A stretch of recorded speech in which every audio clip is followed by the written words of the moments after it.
আসসালামু আলাইকুম। সুপ্রিয় দর্শক, স্বাগত জানাচ্ছি যে কথা জানতে চান অনুষ্ঠানে। আমি মোস্তফা ফিরোজ এবং আমার আরেক প্রান্তে যুক্ত আছেন সিনিয়র আইনজীবী আবু হেনা রাজ্জাকি। দর্শক, আজকে সমসাময়িক অনেকগুলো ঘটনা, সমসাময়িক বলবো না, আজকেরই ঘটনা। জাতিসংঘের তথ্য অনুসন্ধান দল মানবাধিকার লঙ্ঘনের গুরুতর অভিযোগ পেয়েছে এবং একেবারেই সরাসরি শেখ হাসিনা এবং বাংলাদেশে যে গণহত্যা সংঘটিত হয়েছে তার প্রধান নির্দেশক বা নির্দেশদাতা শেখ হাসিনা নিজে। তার সাথে আসাদুজ্জামান খান কামাল আছেন, যিনি স্বরাষ্ট্র মন্ত্রী ছিলেন। সেই প্রেক্ষিতে ফলকার তুর্ক, অর্থাৎ মানবাধিকার বিষয়ক হাইকমিশনের প্রধান, তিনি বলছেন ক্ষমতা টিকিয়ে রাখতে আওয়ামী লীগ সরকার নৃশংস পদক্ষেপ নিয়েছিল। এই ঘটনার পাশাপাশি আরো ঘটনা আছে। এই এই প্রতিবেদনকে স্বাগত জানিয়েছে। প্রতিবেদনের লম্বা কাহিনী এগুলি। অন্যদিকে আয়নাঘরে গিয়েছিলেন পরিদর্শনে চারজন উপদেষ্টা ছিলেন, আসিফ মাহমুদ এবং আরেকজন উপদেষ্টা। তিনি নিজে বলছেন, নাহিদ ইসলাম, যে তারা কোথায় ছিল সেই জায়গাটাও তারা দেখিয়েছে, অন্যরাও দেখিয়েছে। সারা দেশে আয়নাঘরের সংখ্যা 700 থেকে 800 হতে পারে। প্রধান উপদেষ্টা ডক্টর মোহাম্মদ ইউনূস বলেছেন, আহ, মানে শেখ হাসিনা আয়ামে জাহিলিয়াত কায়েম করেছিল। তো এই বিষয়গুলো কি বলবেন? আমি প্রথমে জাতিসংঘের যে প্রতিবেদন বা মন্তব্য, এটা নিয়েই আপনি একটু বলেন, তারপরে আয়নাঘর প্রসঙ্গটা আপনার কাছে প্রশ্ন আকারে আনছি। ধন্যবাদ। ফিরোজ ভাই, আপনাকে এবং আপনার ভয়েস বাংলার দর্শক শ্রোতা। আসলে মানবাধিকার সংস্থা বা মানবাধিকার সংস্থার যে হাই কমিশন, এখানে হাই কমিশনার যারা আছেন, তাদের যে প্রতিনিধি দল, তারা 127 পৃষ্ঠাব্যাপী একটা রিপোর্ট করেছে। এবং তারা শুধু ঢাকায় নয়, চিটাগাং, রাজশাহী, খুলনা, গাজীপুর, তারপরে আপনার বগুড়া, এইরকম 8টা জেলা শহরে তারা ভিজিট করেছে। আসলে ঘটনাগুলো সবাই জানে। দীর্ঘ 16 বছর শেখ হাসিনা এভাবে ছিল। এবং আজকে জাতিসংঘ তদন্ত করতেছে, ভালো কথা, কিন্তু এতদিন কেন করেনি? কিংবা তারা কি এর আগে প্রতিবেদন করতে পারতো না? বাধাটা কোথায় ছিল যে বাংলাদেশে মানবাধিকার লঙ্ঘন হচ্ছে? এই কথাগুলো কি তারা আগে বলতে পারতো না? এগুলো আমার প্রশ্ন। আপনাকে একটু আমি সংশোধন করি, ওনারা কিন্তু অনেকদিন থেকে তদন্তের পরে এটা করেছে। আর শেখ হাসিনার আমলে অন্যান্য আহ, তদন্ত তারা করেছিল, কিন্তু তখন আসতে বাধা দেওয়া হয়েছে তাদেরকে। কিন্তু এবার মানে অর্থাৎ জুলাই আগস্টের ঘটনার ব্যাপারে তারা অনেকগুলো জায়গায় অনুসন্ধান করেছে, সাক্ষাৎকার নিয়েছে, নিজেরা পরিদর্শন করেছে, হ্যাঁ, তারপরেই এই প্রতিবেদন দিয়েছে। প্রতিবেদনটা তো অত্যন্ত সুন্দর, যে কোনো সন্দেহ নাই। মানে আমরা এতদিন যা গলা ফাটিয়ে বলছি সেগুলা ওনারা হাতে কলমে প্রমাণ করলো। বিষয়টা হলো ওইখানে। এবং এই অনুসন্ধানে যেগুলো বেরিয়ে আসছে, বিচার বিরুদ্ধ হত্যা, তারপরে নির্বিচারে মারণাস্ত্র নিয়ে গুলি, তারপরে গ্রেফতার, নির্যাতন, এবং সবচেয়ে অমানবিক কোনটা, চিকিৎসা নিতে দেওয়া হতো না। হুম। মানে কিরকম পারভার্টেড হইলে পরে, কিরকম বিকারগ্রস্ত হইলে পরে এই, আমার মনে হয় না এটা কোনো সুস্থ মস্তিষ্কের মানুষ করতে পারে। ইনফ্যাক্ট আমার হাসিনাকে মনে হয় না যে সুস্থ মস্তিষ্কের মানুষ ছিল সে। পাষাণও কাঁদবে তার এইটা। এবং তাদের সুপারিশের মধ্যে আসছে যে র্যাবটাকে বিলুপ্ত করতে বলছে, তারপরে এনটিএমসি কে বিলুপ্ত করতে বলছে, অবাধ নির্বাচনের জন্য সহায়ক পরিবেশ নিশ্চিত করতে বলছে। এইখানে একটা কথা, এই যে অবাধ সুষ্ঠু নির্বাচন করার যে সহায়ক পরিবেশ তৈরি নিশ্চিত করতে বলছে, এটা কিন্তু একটা কঠিন কথা। আমরা যদি আজকে এই অবস্থায় যেভাবে মানুষ নির্বাচন দাবি করছি আমরা, এখনো কিন্তু এরা রয়ে গেছে। এবং আপনি যদি এই আয়নাঘরের দিকে তাকান, যে কথাটা, আচ্ছা আয়নাঘরে আমি একটু পরে আসি। তারা যদি আমরা এখানে আসি, জাতিসংঘ যেটা বলছে যে সরাসরি প্রধানমন্ত্রী শেখ হাসিনা এবং স্বরাষ্ট্রমন্ত্রী, অর্থাৎ প্রধানমন্ত্রী স্বরাষ্ট্রমন্ত্রীকে নির্দেশ দিত এবং স্বরাষ্ট্রমন্ত্রী সেটাকে এক্সিকিউট করতো। কাদের মাধ্যমে? তার সাথে যারা সংঘবদ্ধ ছিল, সেটা হলো আপনার পুলিশ, আধা সামরিক বাহিনী, তারপরে গোয়েন্দা সংস্থাগুলোর শীর্ষ কর্মকর্তাদের সাথে তার রেগুলার বৈঠক হইতো। এবং এই বৈঠক থেকে এই সিদ্ধান্ত নেওয়া হইতো। তো আমি মনে করি এই জাতিসংঘের এই প্রতিবেদনের ভিত্তিতে জাতিসংঘের মাধ্যমে একটা বড় মাপের বিচার হওয়া উচিত। আমরা কতটা করতে পারবো কি পারবো না সেটা জানি না, কিন্তু জাতিসংঘের এই প্রতিবেদনের ভিত্তিতে একটা পদক্ষেপ নেওয়া উচিত বলে আমি মনে করি আন্তর্জাতিক মহলের। এর বাইরে আর তো আমি এই মুহূর্তে জি, কি বলবো। জি, জি। না, এখানে যে প্রতিবেদনের আসলেই গা শিউরে ওঠার মতন ঘটনা, এবং কিভাবে সংঘটিত সে হয়েছে, কতজন শিশু মারা গেছে, শতাধিক শিশু মারা গেছে, প্রায় সর্ব 2000 মারা গেছে।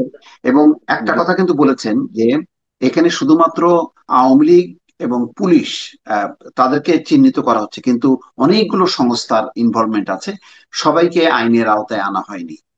এই কথা এবং সেটা যদি বলে, বলা আমি হচ্ছে। তাদের সাথে একমত। আপনি ভালো করে চিন্তা করেন তো দেখি, যে হুম হুম এ পর্যন্ত এই 6 মাসে হুম একটা হুম মানুষ কি বের হইল না যে এই অমানবিক কার্যকলাপ গুলা কিভাবে করছে। অর্থাৎ সরকারি কর্মকর্তা কর্মচারীর ইনভলভমেন্ট ছিল 100 ভাগ, তাদের ভিতরে কি একটা মানুষও ছিল না? এই সরকার আসার হুম পরও কি একটা মানুষ ছিল না? এই সরকার আসার পর তো আমি বহু সাংবাদিককে চিৎকার করে কথা বলতে দেখি যে ব্যর্থ সরকার, এইটা সেইটা আগ্রুম বাগ্রুম বলছে। আমি দ্বিমত করছি না, সরকারের ব্যর্থতা আছে, কিন্তু সরকারকে কোঅপারেশন করতে কতটুকু করছে? আমরা কি এই এই প্রশাসনের মধ্য থেকে একটা মানুষ বের হয়ে আসলো না? না পুলিশ থেকে, না আর্মি থেকে, না বিজিবি থেকে, কোথাও থেকে একটা কি মানুষ বের হয়ে আসলো না যে স্যার এইভাবে? একটা উইটনেস নাই। এটা কিভাবে বের হলো? এই যে তদন্তটা করলো 6 মাস যাওয়ার পর, এত অমানবিক, মানে সবগুলো কি এখানে পশু হয়ে গেছে? সব টোটাল টিম পশু হয়ে গেছে? আপনি এটা কি বিচার আহ, করবেন? এই যে আয়নাঘরের যে বিষয়টা আসছে, সেটা তো আরো লোমহর্ষক, আরো লোমহর্ষক। এখানে নাকি 6 বছর 9 বছরের বাচ্চা সহ তার মাকে নিয়ে যাওয়া পর্যন্ত হয়েছিল। তারপরে তার মা ওখান থেকে আবার বাচ্চাটাকে ছেড়ে দিছে, মা আর ফিরে আসেনি। তো এই হুম যে হুম হুম অমানবিক বিষয়, এরপরে যখন শেখ হাসিনার মতো মহিলা টেলিফোনে বলে আমি জাতির জন্য কিচ্ছু করিনি, মানে আমি জাস্ট বুঝি না এটা কি দিয়ে বানাইছে। 1000 হিটলারকেও যদি আপনি একত্র করেন, এক পাল্লায় দেন, আর শেখ হাসিনাকে এক পাল্লায় দেন, আমার মনে হয় হাসিনার দিকটা দেবে যাবে ওজনে। মানে এই হইলো তার মাত্রা। আমি দেশের জন্য কিছু করিনি, আর আমার অপরাধটা কি? এই প্রশ্ন যে করে এই মানসিক বিকারগ্রস্ত লোক, যে নাকি আপনার 15 বছর টানা ক্ষমতায় থাকার পর তার বাবার নামে জিকির করানোর জন্য এমন কোন ফন্দি ফিকির নাই, করেননি। তখন তার কাছে টোটাল প্রশাসন তার হাতে, পুলিশ তার হাতে, আর্মি তার হাতে, সবকিছু হাতে। সে তখন এখান থেকে বের হয়ে যাওয়ার পর সে এখন হুমকি দেয়, হ্যান করেন ত্যান করে। আরে আমি তো মনে করি বাংলাদেশের মাটিতে আওয়ামী পরিবার, মানে শেখ পরিবারের কেউ আর বাংলাদেশে আসবে না, আমি নিশ্চিত করে বলে দিতে পারি। শেখ হুম হুম হাসিনাকে হুম যারা উস্কায়, তারা খুব মাস্টার প্ল্যান নিয়ে উস্কাইতেছে। সেটা কি? আমি নিশ্চিত করে বলতে পারি, শেখ হাসিনার কাছে বার্তা দেওয়া হয়েছে যে তোমার কিন্তু আর কোনো অস্তিত্ব নাই, তুমি বাংলাদেশে আর ফিরে যেতে পারবা না, তোমার নামে এই বিচার হবে সেই বিচার হবে, তুমি যদি বাংলাদেশে ফেরত যাও তাহলে তোমার 12টা বাজবে। এইসব বলে সে এখন এমন একটা কায়দা করে, এটাকে বল, তার ব্ল্যাকমেইলিং চলছে তাকে, সে উস্কানি দেয় আর এখানে ভাঙতেছে। আপনি বলেন এই বাড়ি, আমি বলছি না এই বাড়ির ভাঙাটাকে আমি সাপোর্ট করছি, কিন্তু আমার প্রশ্ন হচ্ছে যে আপনি এই যে উস্কানি দেয় আর ভাঙে, তা আরো উস্কানি দিলে যদি আরো ভাঙে তাহলে কি হবে? আস্তে আস্তে কিন্তু একটা সময় যেটা হবে, লোকসান হবে আওয়ামী লীগ। কেউ কেউ বলে আওয়ামী লীগরে নাকি টিকায় রাখা হইতেছে। আর আওয়ামী লীগকে টিকে রাখার কি আছে?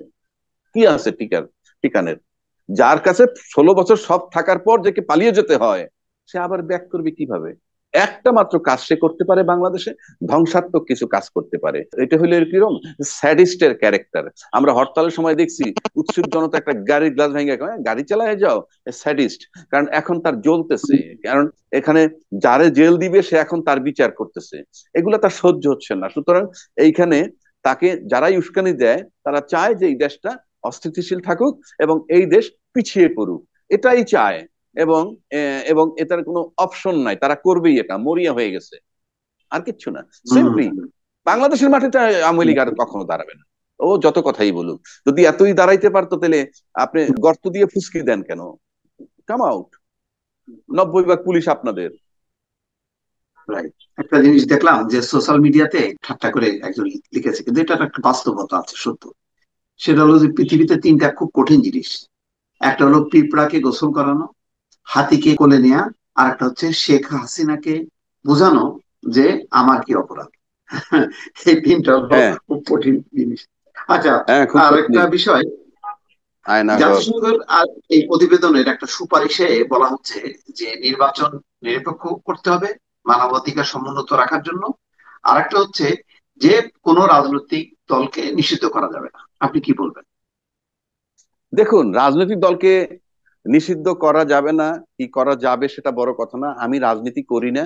কিন্তু আমি দেখছি বাংলাদেশের বড় রাজনৈতিক দল একসময় যারা বলছে হুম, হুম, যে রাজনৈতিক আওয়ামী লীগকে নিষিদ্ধ করার কাজটা আমাদের না, সেটা জনগণের, সেই দলই কিন্তু এখন হুম, আবার হুম, হুম, বলছে যে আওয়ামী লীগের রাজনীতি নিষিদ্ধ করতে হবে এবং তাদের বিচার করতে হবে। মানে এই যে হুম, শিফটিং হুম, হুম, হওয়া, হুম, এক জায়গায় তার এক জায়গায় শিফট হওয়া। আবার সেই বড় দল একবার বলল আগস্টে আমরা নির্বাচন চাই, 5ই আগস্টকে টার্গেট করেছিল, তারা আবার ইনুস সাহেবের হুম, সাথে দেখা করে ডিসেম্বরে নির্বাচন দিবে ইনুস সাহেব, সেই জায়গায় তারা সেটেল হয়ে আছে। তো মানে এই যে ফ্ল্যাকচুয়েট করাটা, এটার থেকে কি হুম, হয়, আস্থাহীনতা তৈরি হয় মানুষের, যে হুম, আহ, হুম, মানে তারা এখন ডিসেম্বর মেনে নিচ্ছেন কেন, যে ইনুস সরকারকে কি অগাস্টে আনতে পারা তাদের পক্ষে সম্ভব নয় এই কারণে, হ্যাঁ, নাকি সত্যি সত্যি মঙ্গল চায়, যে দেশে যারা অরাজকতা তৈরি করছে তাদের বিচার হোক সেটা চায়।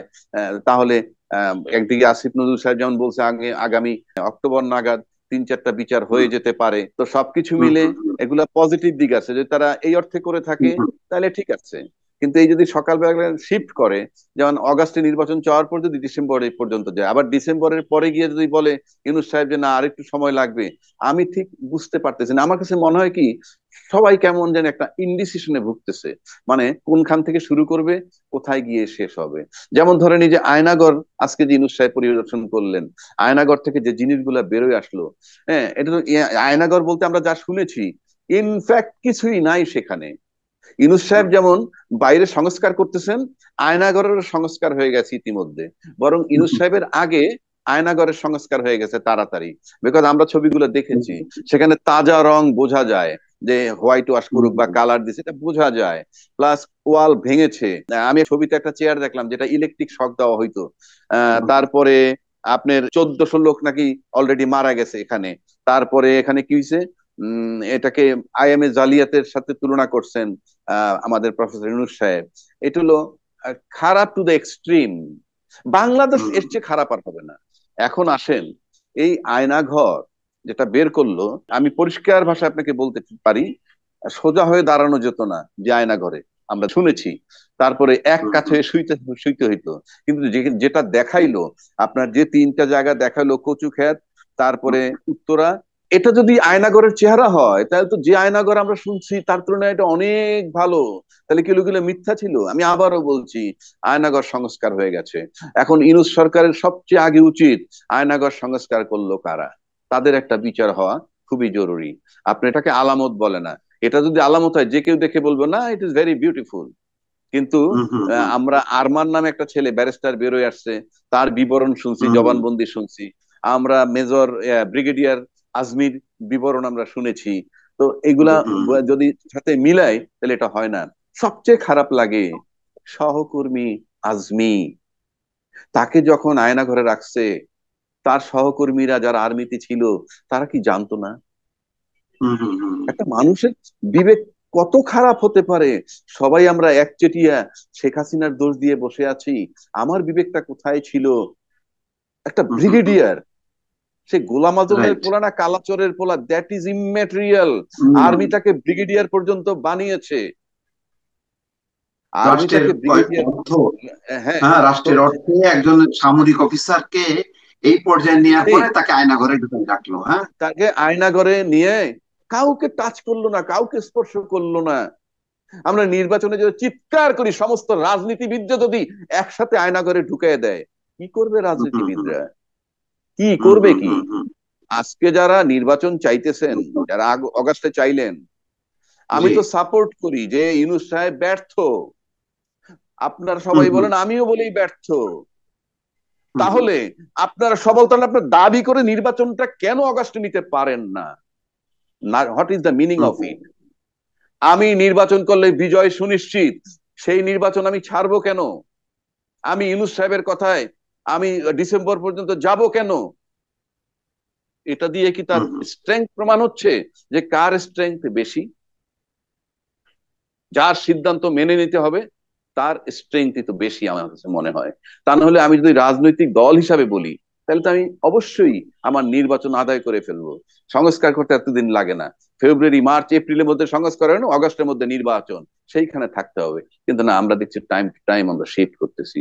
আমার কাছে খারাপ লাগলো এই আয়নাঘরের বিবরণ পাওয়ার পর। আমরা কি এই আয়নাঘর বিলুপ্ত করব না? এই আয়নাঘর যারা সম্পৃক্ত তাদের দৃষ্টান্তমূলক বিচার করব না? এগুলো সব গভর্নমেন্টের আমলা। এবং তার ভিতরে আমার কাছে মনে হয় এই ইয়েরাও আছে, একেবারে সিভিল ব্রোকারেজ যারা, তারাও আছে, তারাও পলিসি মেকিং এ ছিল। হুম, হুম, হুম, সুতরাং আপনি যদি ডেভিল হান্ট করতে চান, আমি আবারও বলতেছি, আয়নাগরের সাথে সম্পৃক্ত ব্যক্তিদেরকে অনতিবিলম্বে আপনারা হান্টিং করুন, হুম, হুম, অনতিবিলম্বে। right, হুম, হুম, এই রাস্তার খুচরা চোর ধরবেন না। আমি ইউনূস সরকারকে বলবো, আপনি অভিশপ্ত হবেন না। পিসের সরকার কিন্তু অভিশপ্ত হুম, হয়েছে। আজকে যাদের বাড়িঘর ভাঙতেছে, এটা আমি সাপোর্ট করি না, কিন্তু একটা জিনিস মনে রাখবেন, আপনি যদি রাস্তায় আপনাকে কেউ ঘুষি মারে, তখন আপনি যদি বলেন আপনার ঘুষি মারাটা কি অপরাধ হবে? নিশ্চয়ই না। আপনাকে ঘুষি মেরেছে, আপনি আরেকটা ঘুষি মারবেন। এখন যদি আপনি ঘুষি মারার পর ডাক্তার দিন রক্ত পড়ে, আর আইন যদি আপনাকে ধইরা বলে তুমি মারলা কেন, এটা তো হবে না। আপনার অনেক হুম, সময় অন্যায়ের প্রতিবাদ অন্যায় দিয়ে করতে হয়। অন্যায়ের প্রতিবাদ তো হুম, ন্যায় দিয়ে হয় না। ন্যায় তো ঘরে বসে থাকে, নীতিবান লোকগুলো সব ঘরে বসে রয়েছে, আর অন্যায় যারা করছে তারা মাঠে নেমেছে। তো সেই অন্যায় রোধ করার জন্য অন্যায় দরকার। আপনি তো ন্যায় দিয়ে অন্যায় মোকাবেলা করতে পারবেন না। আপনি অমানুষকে কিভাবে শিক্ষা দিবেন? অমানুষকে আপনি হুম, কিভাবে শিক্ষা দিবেন? আজকে হুম, হুম, তারা অভিশপ্ত, হাজার হাজার লোকের ঘর বাড়ি তারা দখল করেছে, সেটা রিফ্লেকশন আজকে তাদের উপরে পড়েছে। কেউ কি কোনো আর্তনাদ শুনেছে? কেউ কোনো বিচার করেছে? পুলিশ কথা বলেছে তখন? পুলিশ কি সাধু? তখনও কথা বলেনি, এখনো কথা বলেনি। তখন কথা বলেনি কাদের? সরকারের পক্ষে শুধু কথা বলেছে, জনগণের পক্ষে বলেনি। এখন সে কি করতেছে? কথা বলছে না, একেবারেই কথা বলছে না। আপনি তো রুটিন হুম, কাজ করবেন ভাই। আপনি তো, আমি আবারও বলছি, যারা এই আয়না ঘরের ভিকটিম, যে সমস্ত রাজনীতিবিদরে একজন সামরিক বাহিনী ডেকে নিয়ে যায় ফয়সালা করার জন্য, সেই সমস্ত রাজনৈতিক নেতাদের ব্যক্তিত্ব কতখানি? রাজনৈতিক ব্যক্তিদের কাছে না আসবে প্রশাসন, এসে বলবে স্যার আমরা কি করব, দিক নির্দেশনা দেন, হুম, দিক নির্দেশনা দেন। সেখানে প্রজাতন্ত্রের কর্মকর্তা ডেকে নিয়ে যায় রাজনীতিবিদদের ফয়সালা করার জন্য। সেই রাজনীতিবিদদের দিয়ে আমরা কি করব? ইউনূস সাহেবকে তো কোনো ফয়সালা করার জন্য এইভাবে কেউ ডেকে নেয়নি। ইউনূস সাহেবের ব্যাপারে সবাই সিদ্ধান্ত নিয়ে নিল, উনি তখন প্যারিসে। এগুলাকে মাথায় জি, রাখতে হবে। সুতরাং আপনাদের সুন্দর অবাধ সুষ্ঠু নির্বাচন চান, এই আয়নাঘরের বিচার হতে হবে। এই আয়নাঘরের যারা সংস্কার করে ফেলছে তাদের বিচার করতে হবে। আমি তো কই দেখি না কোনো রাজনৈতিক দলের লোকেরা বলে আয়নাঘর সংস্কার হয়ে গেল।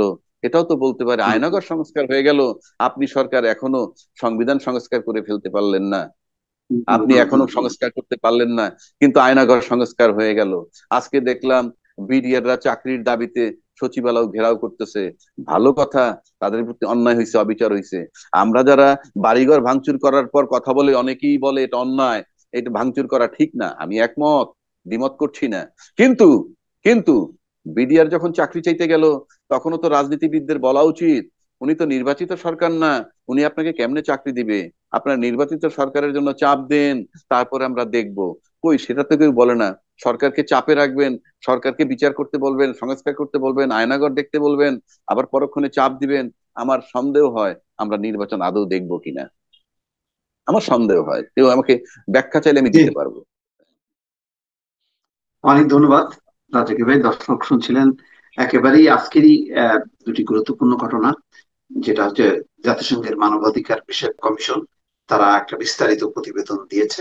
সেই প্রতিবেদনে বাংলাদেশের যে ভয়ঙ্কর যে মানবাধিকার লঙ্ঘন, হত্যাকাণ্ড, তার একটি বিস্তারিত বিবরণ তুলে ধরেছে, কিছু সুপারিশ করেছে। র্যাব কে বিলুপ্ত সহ আরো একটি সংস্থাকে বিলুপ্ত করার কথা বলেছে। অন্যদিকে নির্বাচনের কথা বলেছে, যে অবাধ নির্বাচন হতে হবে, কোনো রাজনৈতিক দল নিষিদ্ধ করা যাবে না। অন্যদিকে আয়নাঘর পরিদর্শনে আমরা আর একটা ঘটনা দেখলাম, যে একেবারে চাক্ষুষ মর্মান্তিক ঘটনা, যেটাকে ডক্টর মোহাম্মদ ইউনূস বলেছেন আইএমএ জালিয়া। এই অবস্থার মধ্যে আবার নির্বাচন। তো সেই নির্বাচন, এই অবস্থাগুলোকে সঙ্গে নিয়ে এই বিচার, এই বিষয়গুলোকে ত্বরান্বিত করার একটি রাজনৈতিক অঙ্গীকারও এখন খুবই জরুরি বলে আবু নারাজ জাকি মনে করছেন, এবং নিশ্চয়ই দর্শক আপনারাও মনে করবেন এটাই, যে বিচারটা হইতে হবে, এই সরকার আসুক পরবর্তী সরকার আসুক, বিচার যাতে আমরা ভুলে না যাই। জাতিসংঘ এবার প্রতিবেদন দিয়েছে, এটা বাংলাদেশে কোনো সংগঠন না, একেবারে আন্তর্জাতিক পর্যায়ের এটা প্রতিবেদন। এই ধরনের প্রতিবেদন বিশ্বের যেসব দেশে যারা দিয়েছে সেই সব দেশে এই প্রতিবেদনের আলোকেই বিচার অনুষ্ঠিত হয়েছে। সুতরাং এখন একটা বিচারের একটা দৃঢ় ভিত্তি পাওয়া গেল, তার উপর ভর করে ইউনিট সরকার করবেন। এর মধ্যে যদি নির্বাচন হয়, যারাই ক্ষমতায় আসবেন তারাই সেই কাজটি এগিয়ে নেবেন, এবং এটাই হচ্ছে জুলাই আগস্ট মাসের যে অভ্যুত্থান বা বিপ্লব, তার একটি অঙ্গীকার। দর্শক ভালো থাকবেন, আল্লাহ হাফেজ।